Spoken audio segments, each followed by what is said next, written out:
Russia is looking for ways to mobilize as many men as possible without too much publicity. This is stated in the British intelligence report. In Russia, the decree of the President of the Russian Federation of September 21st on the announcement of partial mobilization is still in force. It does not have a limited period of validity and there is no official decree on its expiration. Under this decree, covered mobilization can be carried out for as long as Putin needs.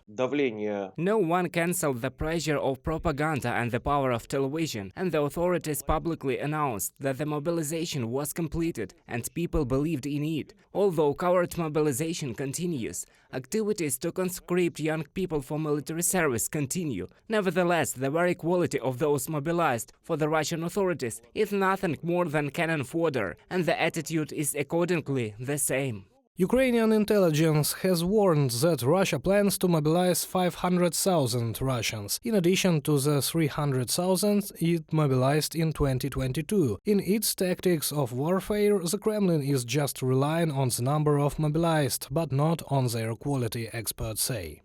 Путину совершенно наплевать на жизни солдат. Putin doesn't care about the lives of Russians and Ukrainians at all. People are not valuable to him, and he doesn't care how many Russian soldiers will be killed. Putin is ready to put up with the loss of 300,000 of his soldiers just to achieve his plans for Ukraine. This was written by the New York Times, citing its sources. The Kremlin wants to drive everyone to the front without exception, so it became clear why the Russian courts assigned suspended sentences to contract soldiers for leaving the military unit. They are immediately returned to service and again sent to the front. Kartashev Nikolai Yevgenyevich, when was you called? On an urgent basis or mobilized? Mobilized. September 22nd. When did you get to Ukraine?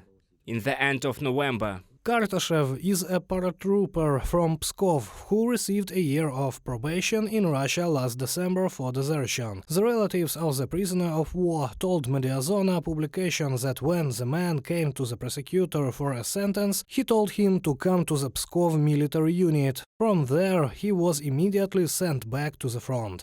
In February, he was already captured, but not everyone is so lucky, experts say. Как раньше, Just as before, they threw the bodies of soldiers on enemy positions, so now they simply throw the bodies of these very mobilized soldiers on Ukrainian positions. The lives of the killed soldiers are not highly valued. For example, not so long ago, in the Ukrainian territories occupied by Russia, widows were given poor coats as compensation, and a video was made about this. Thank you. Reported by Sergei Kulas, Angelika Brushnevska, UATV News.